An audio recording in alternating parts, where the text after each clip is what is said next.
Hello, citizens of the world. We are anonymous.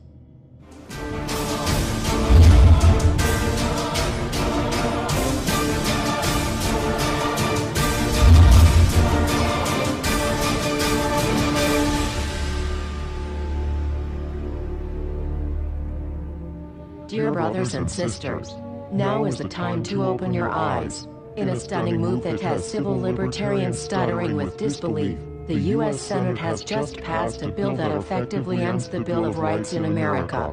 The National Defense Authorization Act is being called the most traitorous act ever witnessed in the Senate, and the language of the bill is cleverly designed to make you think it doesn't apply to Americans. But toward the end of the bill, it essentially says it can apply to Americans if we want it to.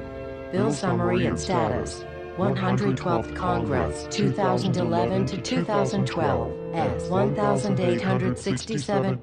Latest title, National Defense Authorization Act 4.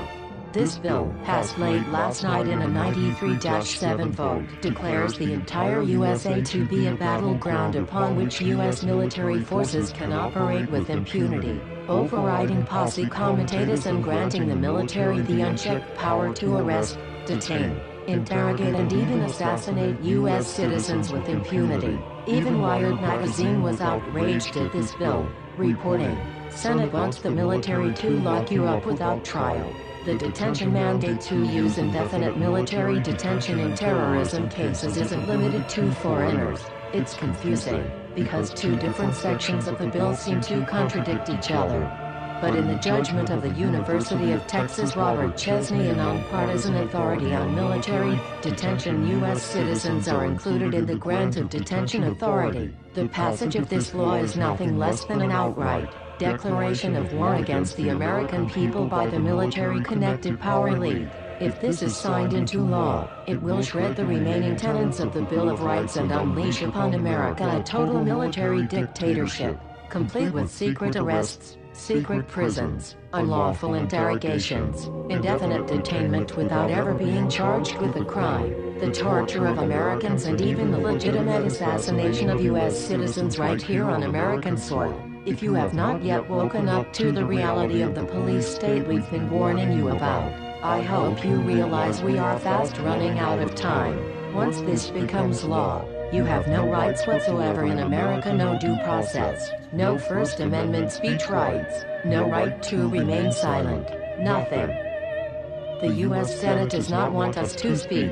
I suspect even now orders are being shouted into telephones and men with guns will soon be on their way. Why? Because while the truncheon may be used in lieu of conversation, words will always retain their power. Words offer the means to meaning, and for those who will listen, the enunciation of truth. And the truth is, there is something terribly wrong with this country, isn't there? Cruelty and injustice, intolerance and oppression, and where once you had the freedom to object, to think and speak as you saw fit, you now have censors and systems of surveillance coercing your conformity and soliciting your submission. How did this happen? Who's to blame? Well, certainly there are those who are more responsible than others, and they will be held accountable. But again, truth be told, if you're looking for the guilty, you need only look into a mirror. I know why you did it. I know you were afraid. Who wouldn't be? War, terror, disease. There were a myriad of problems which conspired to corrupt your reason and rob you of your common sense. Fear got the best of you, and in your panic, you turned to the now president in command, Barack Obama. He promised you order. He promised you peace. And all he demanded in return was your silent, obedient consent. More than 400 years ago, a great citizen wished to embed the 5th of November forever in our memory. His hope was to remind the world that fairness, justice, and freedom are more than words, they are perspectives. So if you've seen nothing, if the crimes of this government remain unknown to you, then I would suggest that you allow the 5th of November to pass unmarked. But if you see what I see, if you feel as I feel, and if you would seek as I seek, then I ask you to stand beside one another, 1 year from November 5th, 2011, outside the gates of every courthouse of every city demanding our rights. Together we stand against the injustice of our own government. We are anonymous. We are legion. United as one. divided by 0. We do not forgive censorship. We do not forget oppression.